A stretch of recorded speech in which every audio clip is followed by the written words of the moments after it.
One.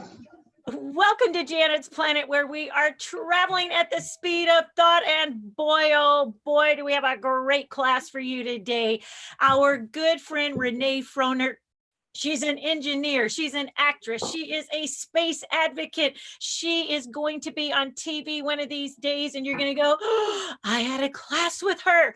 It's going to be awesome. But before we go to Renee, we have some very important thing, one very important thing to do. Now, I'm going to light the candle for our dear friend Lucas, and we're going to sing a virtual happy birthday and then a virtual help me blow out the candle for Lucas here at the end. Are you guys ready? Here we go. 1, 2, 3. Happy birthday. Oh, you know what? We've got to unmute everybody. That's what we got to do. Good grief. I'm so silly. Help me out with that. That won't sound right if we don't have everybody singing. Let's give that a try again. Here we go. 1, 2, 3. Happy birthday to you. Happy birthday to you.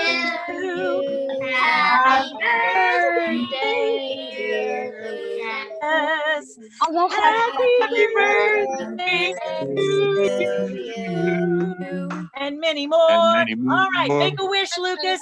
Make a wish. I wish I can get roller coaster tycoon free. I hope it comes true. Everybody, give a big virtual blow. Oh, right. Jesse. Good. Happy birthday. Without further Jesse, can you move the Minecraft birthday party about an hour forward since I have to go to my grandma's at noon? I tell you what, you guys can work that out, but we'll make sure we have worked it out before the end of class. All right, without further ado, let's meet Renee. All right, come on, Renee. Hey, everyone. I am thrilled to meet all of you. I'm super excited to tell you a little bit about myself and about my experiences. So with that being said, Janet, thanks again for having me today. As she mentioned earlier, I am a spacecraft engineer working at Lockheed Martin Space. I also have an Instagram page where I'm really active, where I do things like this, where I go talk to students or just interface with other people who are interested in STEM and science. And I'm just really excited to be here. That's a photo of me on the left. That is me at work.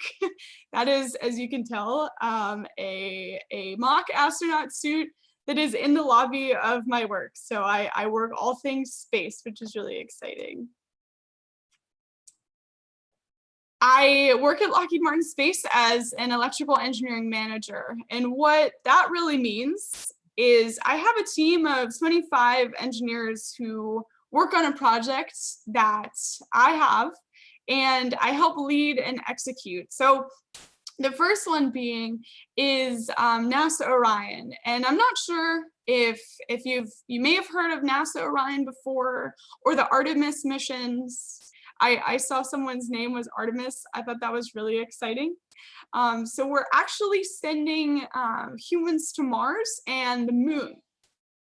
And I'll talk a little bit about that in a second, but you can see a photo of me on the right there. And that's at NASA Kennedy Visitor Center, which is in Cape Canaveral, Florida. And I had the opportunity to go there and watch my electronics go to space. So the 25 or so engineers that work on my project on NASA Orion, we are designing the electrical components that are actually inside the spacecraft. I'll show you the launch I saw that I was actually there to see.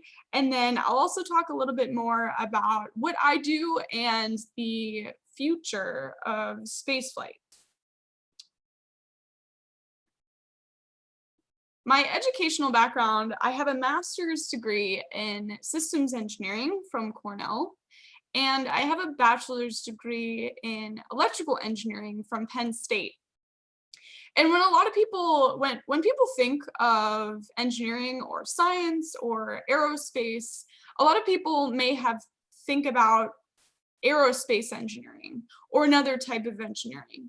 And I'm actually going to get into that as well. Is I knew that I wanted to work in specifically in aerospace for a really long time. When I was 7 years old, which some of you might be around that age or a little older or younger. When I was 7 years old, I fell in love with Buzz Lightyear and the idea of Buzz Lightyear and going to space. I'm not sure if some of you have seen the movie Toy Story or Toy Story 3, 4. I don't know which one they're on now. But I loved Buzz Lightyear, and I also visited a museum that had a Mars rover that one of the engineers had, and it wasn't the real thing that actually is on Mars, the Opportunity rover.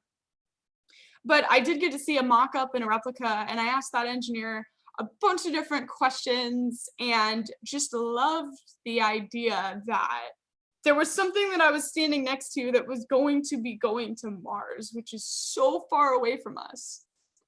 But I also wasn't sure if I needed to do aerospace engineering or another type of engineering. Like when I was in high school, like going into college, I didn't actually know what major I wanted to do. And I started off with electrical engineering because my dad was an electrical engineer. And so that was an easy way for me to get into the field and have a direction. And aerospace was where my ultimate goal was, which it sounds like you all are interested in aerospace. So not necessarily needing to do aerospace engineering. You could do electrical, you could do systems engineering, mechanical. There's so many opportunities for different types of engineering, but also you don't necessarily have to be an engineer. If you really, really like aerospace, if you like NASA, if you like Lockheed Martin, if you want to build spacecrafts and build things that go to space, you don't necessarily have to be an engineer.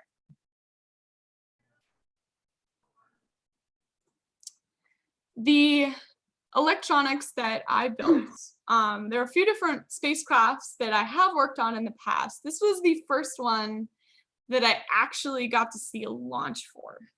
So July 5th of last year, that's me at NASA Kennedy. And behind me, you can't really see how big that building is, but I was like a shrimp in comparison. The building behind me is where they assemble the spacecrafts. So they put them in there. Small as like bacteria, even maybe. Bacteria, yeah. I mean, I felt like I was the size of bacteria standing next to that, Lucas. You're so right. I can't even describe how large a spacecraft is. And I didn't even really understand it until I was standing next to it. So what they do is the NASA, and in conjunction with Lockheed Martin and some of the other companies that are building rockets, they have it in that building and they build it up, they assemble it so that it stands straight up. And in order to get it over to the launch pad, they put it on this huge, I can't even describe how big this thing is. It's called the crawler. And what it does is it's a really slow moving machine. It kind of looks like a big tank. And the rocket sits on top. And it moves from this building miles down to the launch pad, and then it's put on the launch pad, and then it sends people up or sends electronics up. Whatever the mission is, it is being launched really close to that. So this was like the highlight of my career so far, was being able to watch this happen. So you can see on the left a photo of this. So this is NASA Orion Ascent Abort 2. And what that means is this is a mission that was testing the safety of the astronauts during launch. As engineers, we have to be 100% sure that our missions are going to be safe for astronauts.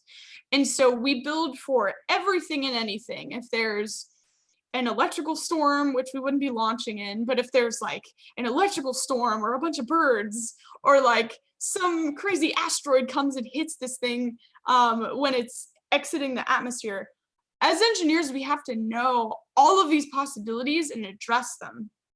And what this launch was testing was that in 2024, we will be sending humans back to the moon, which is awesome. First woman and next man will be going to the moon in 2024. And in this scenario, this vehicle on the left here will be in the event that some crazy event happens after launch. This is a rocket on top of the rocket, and it will be propelling the astronauts away from the actual launch rocket so that they can be safe in the event that a booster fails or something else happens. They'll be landing all the way off in the Atlantic Ocean. They'll be safe. We can pick them up. We'll go get them on a boat. So that was what was being tested. My team and I have built the antennas that were on that vehicle. If you have a cell phone, or if your parents have a phone, or anyone else you've seen, everybody has a phone these days. What I compare my electronics to is a cell phone. And you can also compare it to the computer that we're all working on. So I'm not sitting next to you, right? But you can still hear me. You can still hear me. And the reason why you can hear me is because there are antennas in your phone and in your computer. And that's how you can hear people that are far away from you, but you still can hear them. They're not necessarily sitting next to you. My electronics do the exact same thing. So when the astronauts are flying to space, you can hear them and they can communicate to Houston or NASA that are on the ground by using antennas. So kind of similar to the same thing, right? Like engineering a spacecraft and engineering a phone, they're very different. Like a spacecraft has tons of systems and tons of things that we need to be addressing. And the mission is very different to go to space versus to build a cell phone. But thinking about it from an engineering standpoint, that is similar, which is really cool, right? We all have a phone, maybe not all of us, but we all have seen phones, we've all seen computers. Same thing when it comes to what my job is versus someone who's building electronics for a phone. With that being said, I want to show you the NASA Orion Ascent Abort 2 test video. And like I mentioned earlier, I was actually here. I think I was 3 miles or so away from the launch pad at this point, and I was actually watching this live. You'll actually see me in this video as well. Our launch vehicle is carrying an AA2 launch abort system. There it goes! Express test. Blake, can you tell me a little bit more about what was tested today? Yeah, so the launch abort system, like you said, ensures the safety of the astronauts. Ensures when they're safety launching during the ascent phase. when they are launching. When they're on a bunch of explosives below them, and it's just always going to be a really dangerous part of a space mission. The launch abort system, it's got 3 solid rocket motors, and we essentially take that crew capsule and rip it away from the rocket. Taking this mini rocket, ripping it away from the real rocket. There's another motor which steers and stabilizes the vehicle as it's flying. So the astronauts would be inside of that capsule. Reorients the vehicle so that the heat shield is facing forward, and the last motor, the jettison motor, fires and releases the crew module so that the parachutes can open up and the crew can splash down safely. And then it falls back down into the So ocean. today we saw, like you said, mission success. All 3 of those events go off in sequence at 31,000 feet, Mach 1.5. It was really exciting. What's next for NASA Orion? Oh, it's getting really exciting. We're really lifting off now, excuse the pun. But we've got Artemis 1 coming up. We're going to launch next year, send the Orion capsule around the moon. And then Artemis 2 in 2022 sends crew back on board and around the moon. So it's a really exciting time. Like you said, we're checking the boxes now, going through all the testing. This one says that we can put astronauts on board and keep them safe during launch. It's a major milestone. So you could see how big that building was behind me. The other person who was talking in that video, his name's Blake. He is a colleague of mine, and he helped design it's called the jettison motors, which reorients the vehicle when it's in flight. You heard him talk about a few different things, but the first being that the vehicle that was launched was in order to keep the astronauts safe after launch. And so it pulls them really, really far away from the launch pad and the rocket itself. And then you kind of saw it almost like flip over in the air. That was so that it could orient itself back to Earth. And then you saw the capsule kind of fall. It almost looked like it was in free fall, falling away. It falls back to the Earth, and then a big parachute comes out and lands them safely in the ocean so that we can go pick them up on a boat. So that's kind of how that was. And it was an amazing experience, not just as someone who that was like years of hard work for me, like being able to see it live was just incredible. But just someone who liked space, I was super excited to see something like that. And going into the next thing that I'm going to talk about here. Whoops, sorry about that.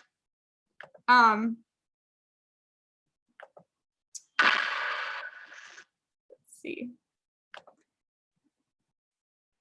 Sorry. And by a show of hands, while she changes back to her other thing, I got to see one of the last night launches of the space shuttle. I think it was STS-131. It was Endeavour. It was in February of 2010. One of the most amazing moments. Like she said, you're standing 3 miles away, and it's dead of night. The rocket goes up. It's all of a sudden, it looks like bright daytime, and then you're hit with this feeling and this sound. If you ever get a chance to attend a rocket launch, it is something to behold and experience for certain. Anybody else out there ever been to the Cape or been down there for a rocket launch? All right. A few people have. Christopher lives in Florida. I know you probably, Anders seen one, Lucas. That's awesome. All right. Continue on, my friend. Yay. Blake, my colleague, you heard him say we are taking humans around the moon in 2022, and that's the phase that we're in right now. That's the exciting phase. Well, actually, to me, they're all exciting, but this is the one that's going on right now, so it's exciting for me now. So the next step in human spaceflight, so the ultimate goal is sending humans to Mars, right? Like, that is never done before. That is really exciting. Let's test the limits to see as engineers where we can take this, where we can take engineering, where can we push the limits of human space exploration. But in order to get to Mars, we can just like hop on a rocket and go to Mars. Like we need to have time to prep and work through this. And in order to get there, our first stage is putting humans around the moon. So the reason why we have to do this is because we have to put humans back on the moon. And the reason why we have to do this is because when I'm sitting here trying to build something in a zero gravity environment, which means that it's a space environment, I can't really do that very well on the Earth, because we have gravity here. So the astronauts, they can do some training in zero gravity environments by working in like pools, like a swimming pool, or they can make artificial zero gravity environments. However, it's not as easy to know how something is going to work in space if it's on the Earth. And so we have to actually put humans back on the moon so that we can start building engineering. Like we have landers, there are rovers, there are all these things that we need for humans to get to Mars, but we can't really build a lot of them and test them here on the Earth. The reason why we have to go to the moon is it's really close in relative to being on Mars. And we can use it because it's kind of the next best thing, right? Like it's not exactly the same as Mars. You know, the gravity is a little different, the landscape's different, but it's closer to Mars than we are here on Earth. And so we have to send humans back to the moon, start building and colonizing and thinking about the best landers, the best rovers. And that way we can determine what our best designs are going to be so that we can actually go to Mars and prep for that big mission. On the left, this is the NASA Orion vehicle. This is another spacecraft that I have worked on. So I helped build the antennas for this, kind of similar to what I was talking about earlier with the antennas in the phone versus the antennas on the spacecraft. You could say, hopefully the astronauts don't say this, but if they're like, hey, Houston, we have a problem, that's where my antennas come in, because they can actually call NASA, call the people that are on the ground on mission control and say, hey, we made it, or, you know, we need, everything's nominal, which means it's okay. That's what we're really looking for. And they can do all that communication through the electronics that my team and I have put together. That is the first step, is building NASA Orion, which it's just pretty much like a big crew capsule. It has it'll have 4 to 6 individuals inside, and the thing sticking out on the side, you see 3 of them here. There's 4 total. Those are the solar panels, and then on the back there, that is what's powering the NASA Orion to get to the moon itself. The first part is, again, I mentioned between now and 2024, we are taking NASA Orion around the moon with astronauts just to test the first stage, which is, can we get humans near the moon and back home safely? Because that's a lot. That's not as challenging of an engineering task or mission than actually putting humans on the surface of the moon, because that would take us landing there, like making sure our landing gear is okay, and then actually launching again from the moon, taking them back to Earth. So that's a little more challenging than just doing a few orbits and then coming back. On the right there, that is a photo, again, of me at NASA Kennedy. This was me sitting in one of the replicas of the International Space Station. So I'm not sure, raise of hands, if anyone's heard of the International Space Station. Okay, so a few people. The International Space Station is orbiting the Earth as we speak. There's a few different astronauts on there, and the reason why they call it international is because there are astronauts from many different nations, not just the USA, not just NASA, but the European Space Agency, the Canada Space Agency. So this is like a replica of that. And the reason why I paired that with this photo is NASA Orion is not, the astronauts are going to have to live in there, right? So they're going to have all of the gear that they need. They're going to have food, exercise equipment. It's really important for the astronauts to be exercising and keeping their blood flow, because the zero gravity environment makes it hard to have the same living environments, so they have to exercise a ton. So all of that's like stuck in that capsule. So it's a really packaged vehicle, spacecraft, so that they could have everything, that astronauts can have everything they need. Once we actually get humans back up to the moon and around the moon, we go into phase 2. Which I am so excited to get to phase 2, because now this isn't 100% yet because I'm still trying to figure this out. But in the next month or so, I actually might be getting a new job. Last Friday, NASA has announced that the 3 different contracts are competing to design the NASA human landing system. Now this is phase 2, I went to the next slide. And this is going to be putting the first woman on the lunar surface, which I am so excited. I wish it was me. Probably won't make it happen between now and 2024, but you never know. I might be able to get through NASA Astronaut Academy School. Who knows? Anything is possible. That on the left is the concept that Lockheed Martin has with Blue Origin for the human landing system, or it's also called the human lander. So the astronauts are actually going to fit in there and start colonizing the moon.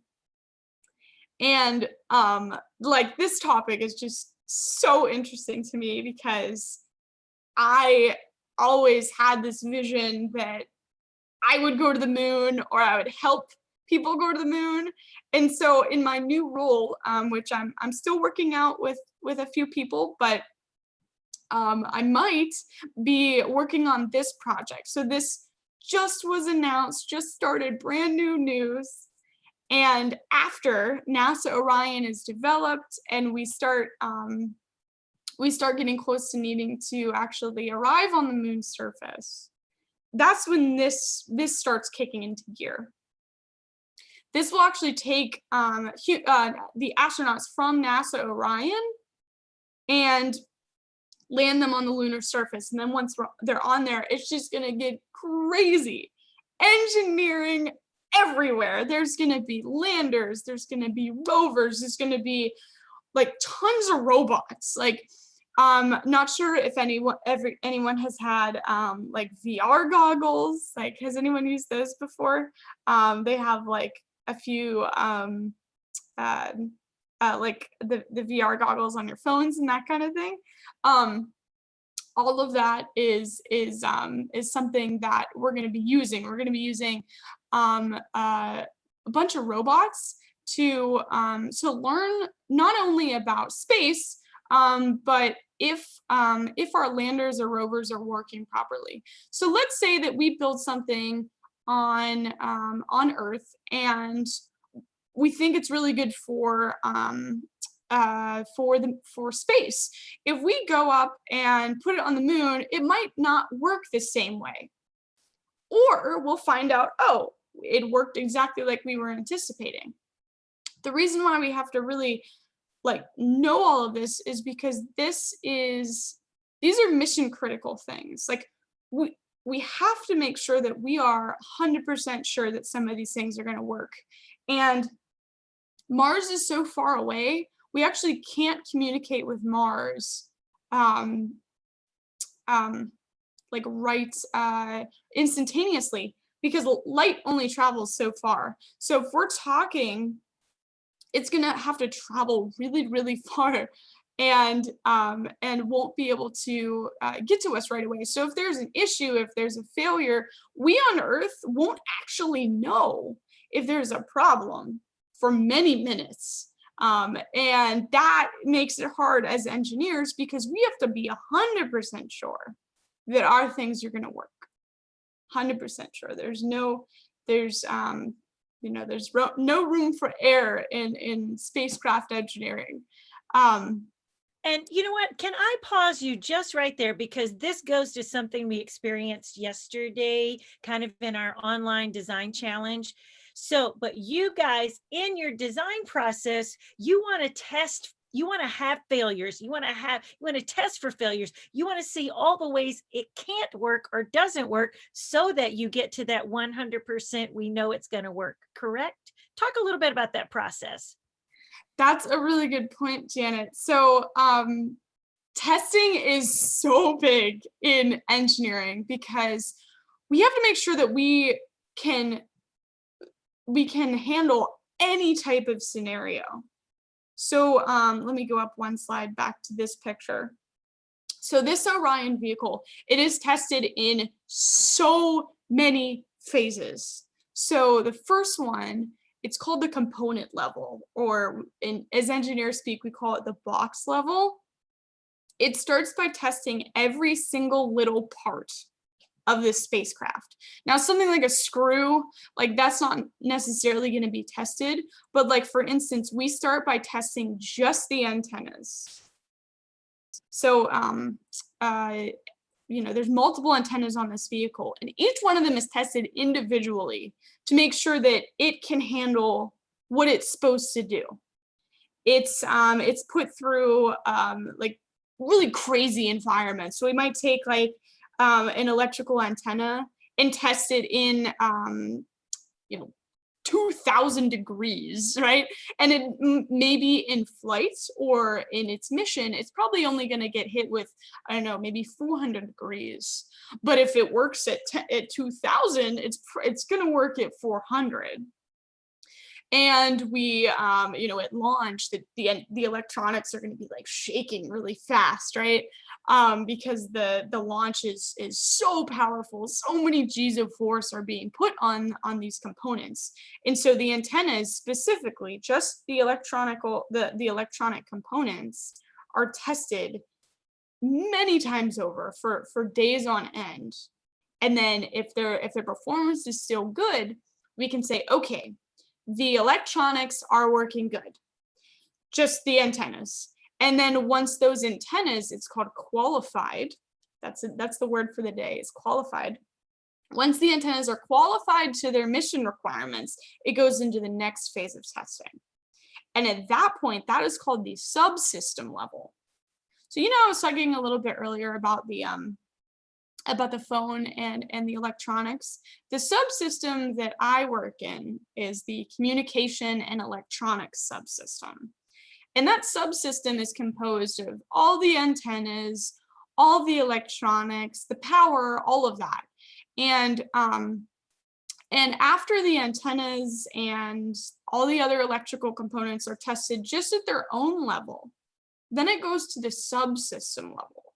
So that would be your battery, the rest of your electronics, your antennas, all of that is tested together. So if you have your phone, in order for the antennas to work, they need to be powered by a battery. So every phone has a battery. And so those are connected. And the battery powers the antennas. So if the antennas don't have power getting, if they're not drawing the power, they can't actually operate, right? And so as a whole, as all of the electronics put together, that is tested at the electrical subsystem level. And once all of that works and is put together and meets all of the crazy rigorous testing that we put them through, or put the subsystem through, then we can say, okay, so now all of the electrical components are working together and they are working great. They are meeting all of their requirements. NASA is happy. Let's go to the next phase. So the third phase is called the system level. And that is there's a few different ways you can categorize system. But in this case, the system level is the NASA Orion vehicle. So the entire vehicle is then started to assemble at NASA Kennedy Space Center. A few of my colleagues have gone to NASA Kennedy Space Center to make sure all of the systems are put together. And when I say a system, that is like the all-up Orion system is one system, but then you have the system of the electrical components. So it's kind of like a bunch of different levels is sort of how you can think about it. And the testing at the NASA Orion level, that has to make sure that the entire vehicle, when you put everything together, it all works. So there's the propulsion system, there is the electrical and power, there's there's the entire like mechanical packaging and the structure, all of that. There's a few different ones as well. All of those systems individually have already been tested. So at this point in the phase, we know that the electrical system definitely works, and we know that the propulsion system by itself, all of that works. And then once we put it together in the NASA Orion, that is where we start testing at the NASA Orion level to make sure that every single thing works. It's a very systematic process, so that as engineers, we are 100% sure that it's going to fail. And like Janet was saying earlier, we want to make sure that we test all of the environments and all the things that we're going to face, and we might find a failure. And that could make it so that we have to change our design. So for example, if I'm testing my electronics and something breaks, or maybe the solder melts, or there's a crack in the antenna after we shake it a ton, that's when as an engineer, I say, oh, okay, so I didn't design it the right way. We have to change the design and make it better. And if we didn't test it, we wouldn't have found out that maybe maybe we didn't put enough solder, or maybe there was a joint that was 90-degree angle and a curve is better fit for that joint, that type of thing. We want to stress it so hard that we find any failure that could possibly happen, and then we actually design and address it and fix it so that when it goes through again, it passes all of our testing, and then once it gets into the real flight, it will 100% work.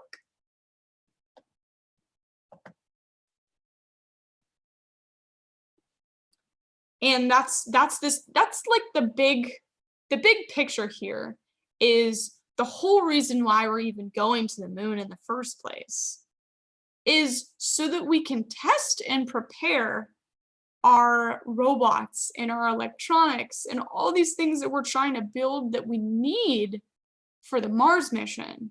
And we have to make sure that they work. We have to test them. We have to test them in a space environment, and we have to be 100% sure that they work. And that's the whole point here, is once we actually start having this colony, or this big laboratory, the moon is going to be a huge laboratory for us, and we're going to be testing all different types of things, and the astronauts are going to be up there doing experiments and learning all different types of things. Like one of the crazy things that I learned the other day was, I didn't think about this, is the astronauts need food. And how are they gonna have enough food for like a 3-year-long mission? And that's what growing your own food in a laboratory environment does. So they have this UV light, and the astronauts are actually going to learn how to grow the food on the moon in this human lander. So in this human lander and the NASA Orion spacecraft, they're going to be able to actually grow plants, which is like crazy, right? Like you have plants in your house, you have trees, you've seen tons of different plants in your life. Can you imagine actually having a plant on a spacecraft? Like, that blows my mind. I thought that was really cool. So again, just testing, preparing, just making sure that the Mars mission will be awesome. And the first humans will be back to the moon. So the first woman and the next man will be back to the lunar surface in 2024. That's in 4 years. 4 years. We are going to be back on the moon. And I am so fortunate to be someone who is going to be working and building this spacecraft, potentially this one, and then NASA Orion, and who even knows what else. Janet, are there any questions? Oh, I bet there are. It's like, you may not want to reveal this, but I think it's great intel for all of my students here. Can you kind of get in, if you don't mind, share how young or old you might be, or that sort of thing? Do you mind? Yeah. Okay. Yeah, so I'm 26. So I started I started working at Lockheed Martin right out of college. I was so excited when I got my first job. So right after Penn State, when I had just my electrical engineering degree, I was 22 at that point. So I've been working here for 4 years, and I got out and I was just so excited because all of my hard work in college and high school and even middle school really paid off when I got my first job. And immediately I fell in love with the idea of NASA Orion, which in this photo on this chart is the little green circle, little green circle. And I just I just fell in love. So, you know, you don't need to have 40 years of experience or 50 years of experience at NASA to be able to work on these things. But I will also say, ladies and gentlemen that are listening here, Renee would have had to have done some impressive work to get that job right out of college. So that is no small thing. I am sure she did all the work necessary. And get this, guys, because she worked hard year after year and kept adding, her goal was assured. Inspired by Buzz Lightyear of all things. We've all had our moments of space and excitement and inspiration. But guys, she is building part of the rocket. She's building part of the human lander. And again, how amazing is that? I'm going to go to gallery view. I see Evie and Maggie have a question up there. We'll come around, but let me get to gallery view here. Help me unmute. Yeah, there you go. What's your question, ladies? How long does it take to test everything? How do you get the rocket onto the crawler? Okay, so starting with your first question, who is Maggie on the left or the right? Who's who? You're Maggie? Okay, Maggie, to answer your question about how long does testing take? So it depends on whatever you're testing. So at the electrical box level, sometimes that might take multiple years, like 2 years. And then you might integrate it into the spacecraft for another year. So, you know, I was saying between now and 2024 is when we're going to be putting humans back on the moon. So we only have 4 years to build the entire thing. So we have to design it and build it, and then we test it.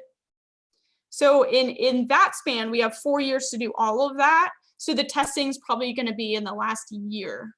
So maybe a few months for the electrical boxes, a few months for the whole subsystems, and then another few months for the spacecraft level, which is probably in this case about a year.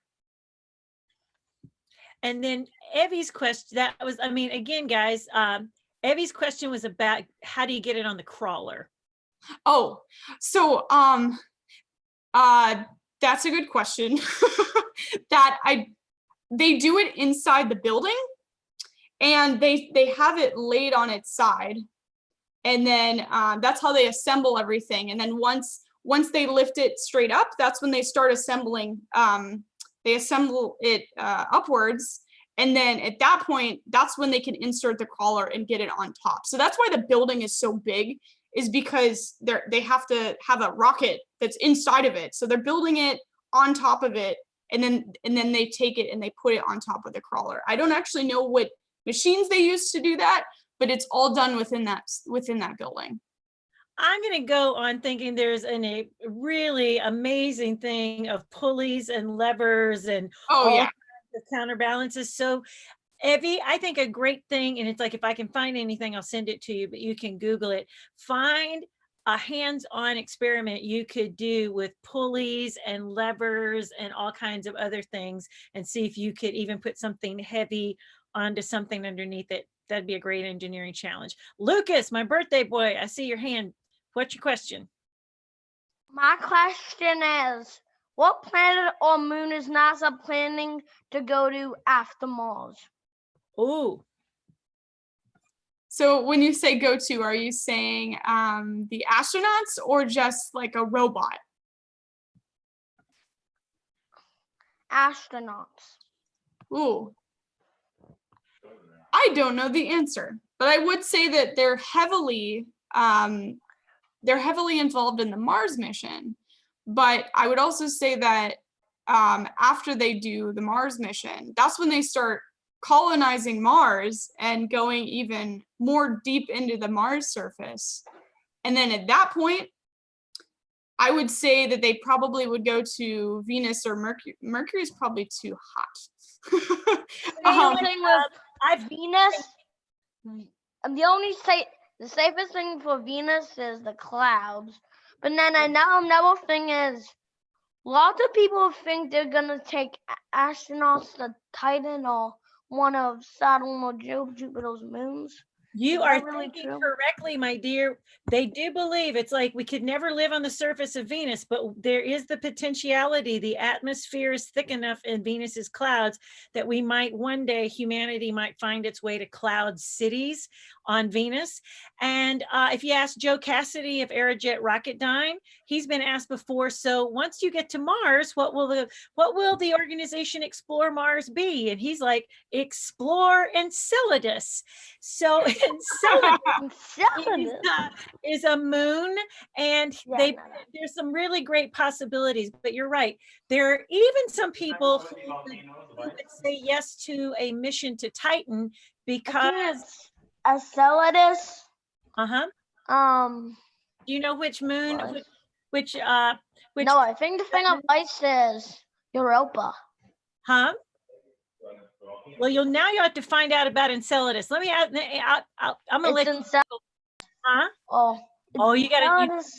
What did we just learn? You can't just guess. You got to go make sure that research is right. You go find that answer and come back to us. All right. Let me see anybody else's hands here. Yeah, Victoria. And then Weston. I see Kristen. We got a lot of questions for this. I don't really have a question.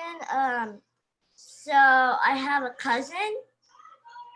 He's working on a satellite that's going to go into that's going to orbit Earth, and that's going to study animals. Oh, that's super great. Does he work for NASA? I don't really know. That's pretty cool. Thank you for sharing that. All right, Weston, what's your question, dear? Have you heard, this is for, okay, sorry. I'm looking at the name spelled. I'm sorry, I can't say the name. Enceladus? What? Are you saying Enceladus, or what are you looking for? Renee? Renee? Renee, yeah. Sorry. But have you heard of the, because they're growing plants, but have you, in space, but have you heard of the steak plant? No, what's that? It's a plant that tastes like steak, and I'm not making this up. It is real. I'm gonna have to look that up. I'm gonna write that down. Is it right now? I will. It is not a lie. Is it 3D printed steak? Is that what you're telling us? No, they actually grow like a type of leaf or like a type of plant that tastes like steak. Don't know how they did that. But that sounds like it'd be really helpful for the astronauts so that they remember what steak tastes like. Yeah, because they did that so like they wouldn't get like all like sad and things like that. Awesome. I love that. We're going to look that up. All right. So let's see. Lauren, what's your question, Lauren? We'll come back to you, Weston. Lauren, what's your question? I knew that they were making steak plant too because we went to space camp and they showed us pictures and everything. You did space camp? In Alabama. I was just there. That's cool. Did you have fun? When did you go? We went last summer. Nice. That's great to hear. You know what? I'm feeling like now, Renee, we are behind the times. These kids know about steak plant. Weston, were you going to share something else with us? Well, just tell her it was at camp they were talking about. Yeah. Wait, what? When they were at space camp, they were trying to get the kids. That was part of one of the things that they had to do was they were talking about the different plants that they have that taste like things. And they had to develop or come up with a plant that they could make in space that they could eat. And one of the ones that they had already developed, that NASA had already developed, was a steak plant. Wow. That Apparently it's so that the astronauts don't miss those things. That is super great. Thank you so much for sharing. Kristen, you had your hand up a bit ago. Do you still have a question, dear? Yeah. Go right ahead. Could people live on Mars? It's what we're working for with the Explore Mars organization. Artemis has been working on it for the last 20 years. What we have to remember is that it's going to take, much like Renee was talking about, it's going to take time. That's why we're going to practice on the moon, see what we can use. And it's totally different environments, right? The moon has no atmosphere and it's got deep regolith, but it doesn't have windstorms. There's no wind, or, you know what I mean? So there are going to be things that we're going to test out, and then we're going to go, what did we learn from the rovers? And then when we send humans, it's like, we're going to find out and see. It will be a daunting mission, but I will tell you, with engineers like Renee, you can bet that they're going to do everything possible to test here in 1G and 16G, which is the moon, to make sure that those astronauts get there as safely as possible. What else would you like to add, Renee? Yeah, I mean, that's a really good point. And I think in order to answer your question, yes, I think that we can get humans to colonize Mars. Kristen, I truly believe that we're going to do that, and it's not too far away. So once we get to the Mars part of the, do you mind if I share again? Do you? Oh, go right ahead. Absolutely. Jessica sent me a link to the steak plants. I'm copying that. Love it. I'm so excited to read more about this. Kristen, humans to Mars, it will be the 2030 timeframe. So around 2032, 2033 is when the launch is going to start, and that mission is going to move forward. On the left, this is a concept of it's called the deep space, the Mars base camp. And it's going to be orbiting Mars, kind of similar to the International Space Station is orbiting the Earth right now. This is going to be a space station that's going to be orbiting Mars.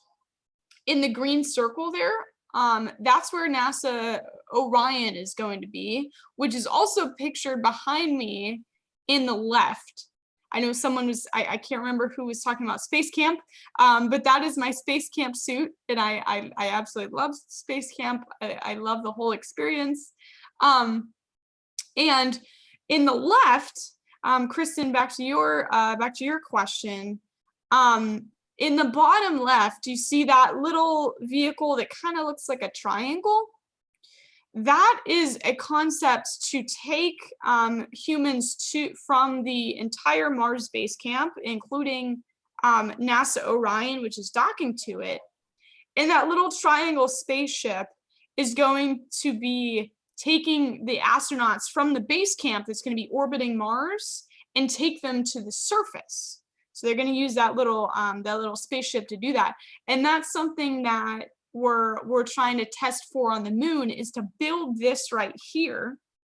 Once we have NASA Orion taking humans to the moon, we can start using something very similar to this to take that the lander on this slide, the human landing system. That's going to be in a similar vehicle, this thing on the moon here. That's going to be a very similar, in a similar vehicle for this triangle spaceship here in the left-hand corner. So yes, I definitely think that humans are going to be on the surface of Mars in the 2030s timeframe. So any of you could be the astronauts who go to Mars. Any of you could be it. Absolutely. Any of us in this room. Absolutely. Judah, I see several hands. I'm going to come to Judah. On top of Sweeney, you're going to be next. All right. So Judah. I'm actually going to go to space camp in August. You are? Or you were supposed to go to space camp in August? No, I am. My mom rescheduled because my original one got canceled. So now I'm going to go to in August. Awesome. Alexander's may be getting rescheduled too. Alex is also supposed to go to space camp this summer. I am happy that they are rescheduling that and you're going to be able to do that. So can I, hey Jack, Jackson, I didn't even see you there. All right, let's see. Where are you? Top of there. I just got to say, I'm unmuting you, Top Swinney, and there you go. Renee, meet 17-year-old. I've known her since she's 12. She is my Nobel Prize winner. These are all my Nobel Prize winners. But anyway, it's like, this girl is great. Ask your questions, my sweet. Hello. I wanted to ask you, why is the Delta IV Heavy not ever used for a manned space flight? Why has the Delta IV Heavy never used for a space flight? Or a man, you said a crude, for a manned. Yeah, crewed space flight. Is that what she said? A manned or crewed space flight. Why has the Delta IV not been used for something with humans? I think that's what she said. Uh-huh.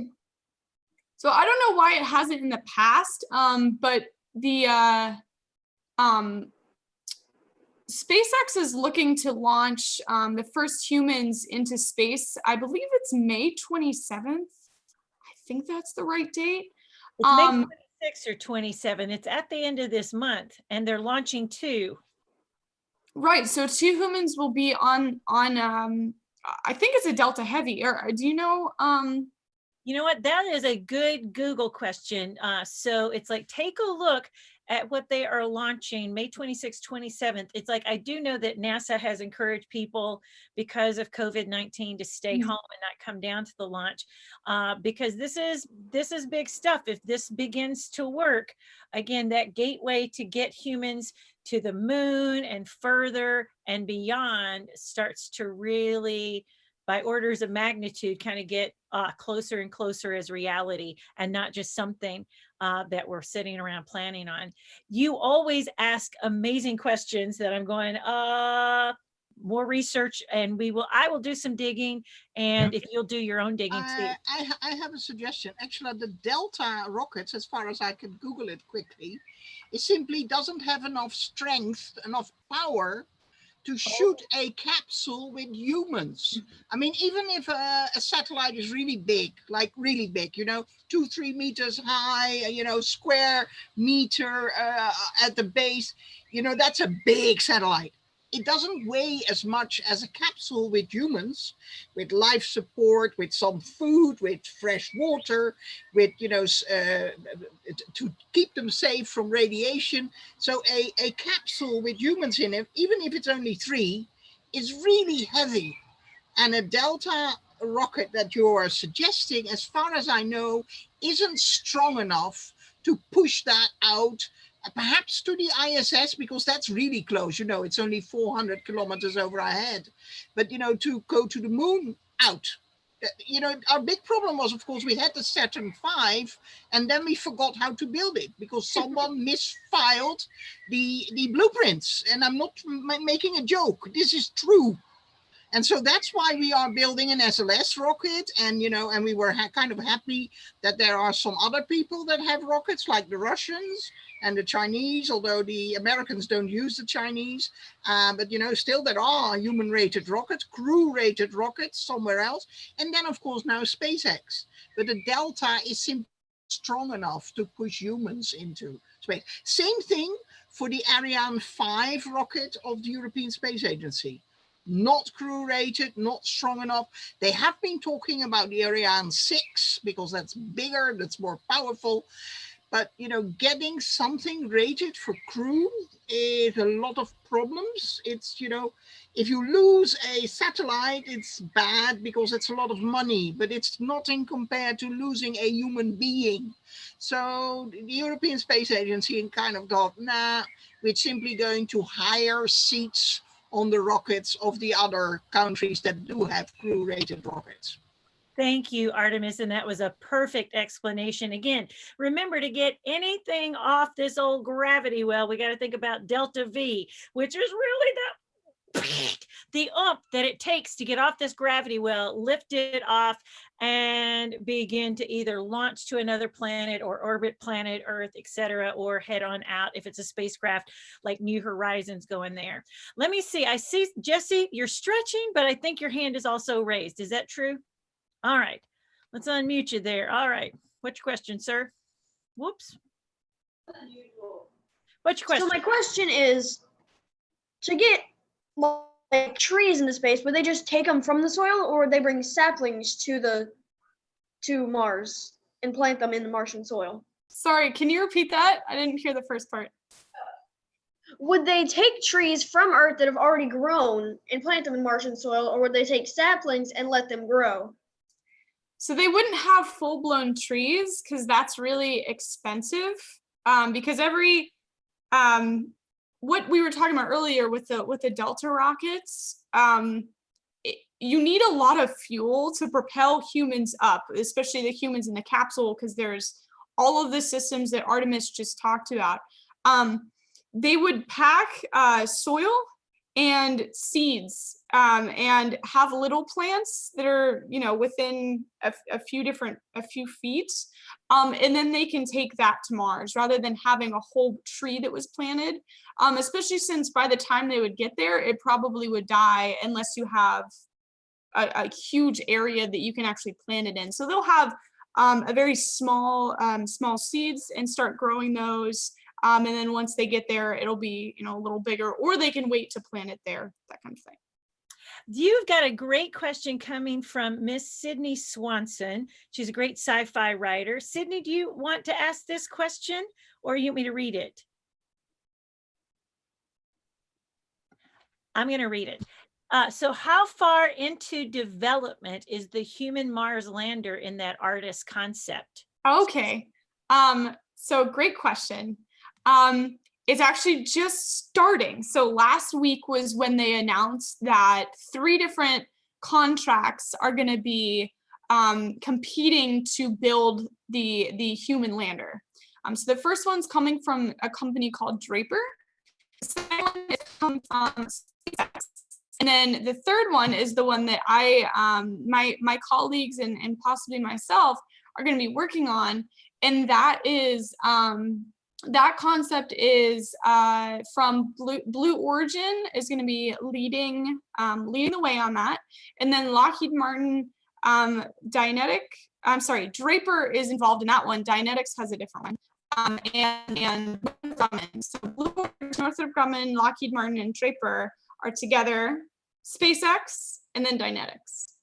So that in development, where it is in development, is just starting right now. So between now and 2021 is when we're going to start doing the design phase, and then NASA in 2021 is going to choose which of those 3 they're going to pick.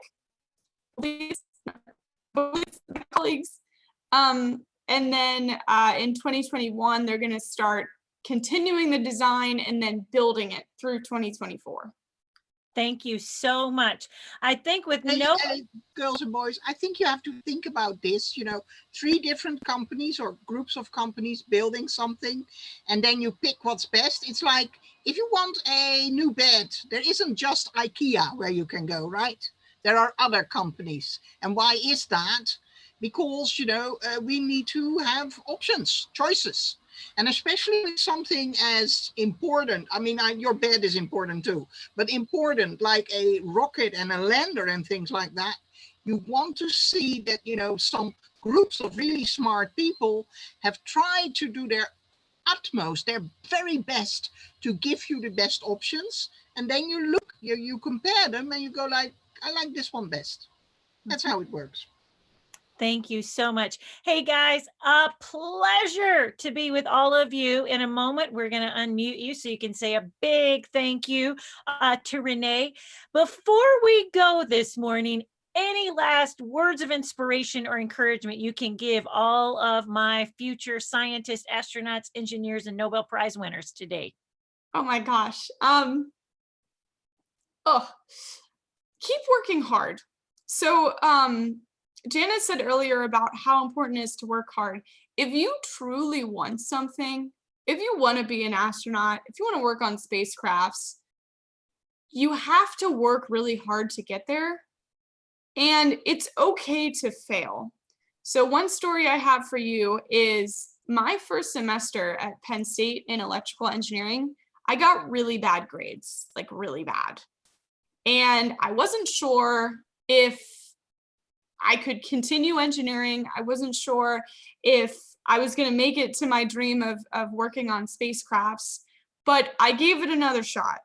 And my second semester at college was better. It wasn't perfect, but I got a lot better by picking myself up, working closely with my professors, and I didn't let the failure define me, if that makes sense. So when you're doing these classes, when you're prepping for this and you come across a failure, don't let that get you down, because what's going to really define you as a person, as a scientist, as a professional, is what you're going to do after that failure. Are you going to take that? Are you going to internalize it and give up? Or are you going to say, okay, I understand that I failed, but why did I fail? And how can I do better next time so that I can ultimately reach my dreams? That's what I want you to take away from my experience. That warmed my heart and brought tears to my eyes. You know, and Tapaswini, I see your last question here is like, yeah, it's like one of the things they're working on is how do we protect humans from radiation and the terrible effects? And so know that from Oak Ridge Laboratory, who's working on this weird kind of glass that can be impervious to radiation. You know, Renee, you may want to pick up on this just a bit, but it's like, that's one of the biggest issues in human factors that we think about. How can we make that spacecraft that those astronauts will travel in 6 to 9 months impervious to radiation, or at least really giving them this protective shielding so that their brains aren't harmed, their vision isn't forever destroyed because of traveling in microgravity. So you bring up an interesting point. There is humongous, and I mean humongous, risk in this endeavor. But I believe built into our DNA is that desire to discover. So part of the work of like folks like Renee and her team and others is to figure out how can we keep these humans, these people that are going to do the work and be the kind of like be the pinnacle of all these hundreds of thousands of people working in the background. How can they get there, be safe, and do the research we're wanting them to do? Would you say that, Renee? Yeah. And radiation is one of the big challenges that we have to design for. And I mean, there's all kinds of things we have to design for, making sure that there's enough room for the treadmill that's going to be tucked away up so that the astronauts can run and get their blood flowing. We have to design for asteroids coming and hitting the vehicle. We have to make sure that the vehicle has radiation protection. And also the like, if you ever see the astronauts where they have the helmet that has the glass, like Janet was saying, the glass is really important because it has to be able to withstand that radiation so that the astronauts don't get injured. And having like a shield on top of that to make sure that that radiation doesn't penetrate through when they're doing spacewalks or going out on the surface, that type of thing. All of these things as engineers we have to be able to design for. Beautiful. All right, I see a few things. All right, Lucas, is it possible you can't make the 2 p.m. Minecraft birthday celebration for you? Is that true? I can make 1:30 or 2, but I can't make 12:30. Yeah, so it's looking like it's and I have another question too. Sure, go right ahead. At the end of next week, after that, are you gonna take a break or are you gonna stop permanently? No, I'm just going to take a sweet break, and I will talk to you guys more about that. I'm going to take a 2-week break, and then we're going to prep for some summer classes that you guys can take. And I'll be making announcements about that. There will also be opportunities if you guys would like to even have private tutoring sessions with myself or Miss Artemis. If you say, I would really like to learn from Miss Artemis, we're going to set up some ways that you could spend 30 minutes or 60 minutes with Miss Artemis and maybe talk about one of your favorite subjects. So I'm working on my website right now so that you could pick some fun stuff. And like, remember Miss Kuniko who did the origami? She's wanting to come back and go, hey, let's offer some origami classes. So I got to tell you in advance, I know I'm already going to miss you guys getting up every morning to see you, but I'm just going to take a quick break. I got some things to prepare if we're going to offer this throughout this summer, but more news on that. 2 p.m. That's only going to be 2 p.m. Eastern is your in-realm Minecraft birthday party. Jesse, you have a question because Jesse wants 2 p.m. something. And then she's only taking a 2-week break. Yeah. So I'm hey, gonna prepare for some. hey Lucas, you gotta listen for a second. Jesse's got a question for you. Go ahead, Jesse. What's your question for Lucas? So out of these three, which is your favorite? Stuffed animals, Hot Wheels, or Lego? Lego. Which one? I don't like them the same amount. I mean, I love Lego. I have a whole case of sets I've done. But then I also love my stuffed animals. I have like 1,000 of them. And then Hot Wheels, I have cars in an ultimate garage too. So just wait for a surprise in your very fun Minecraft birthday party. So guys, we have been treated to Renee's energy. Weston still has a question. He keeps raising his hand. Oh, thank you. Hey, Weston, what's your question, dear? I've been looking at the chat, and the time for the celebration keeps on getting switched. No. It's like here's what it's going to be is 2 p.m. Eastern, guys. So yeah, Alex, I'm always Eastern because, well, yeah. So that, but it's like we're just going to establish that 2 p.m. Eastern because Lucas has to go see his grandma, and there could be traffic, and so that'll give you a little time. But and if anybody want to arrive early and prepare for the party, remember Artemis likes purple. That's one of my favorite. I'm going in now. So anyway, I'm going to unmute you, and we're going to say thank you to a brilliant, excited, passionate, amazing engineer who I know has inspired you today. In 3, 2, 1, say thank you. Thank you. Thanks, Miss Renee. Thank you. Thank you. Bye. See you tomorrow. Thank you. Thank you. Bye. Bye. Wait, Bye. Bye. Bye. Bye. Is everybody leaving? Bye. Happy birthday, Lucas. What the heck has happened? Happy Bye. birthday. What? Bye. Bye. Wait, Diaga?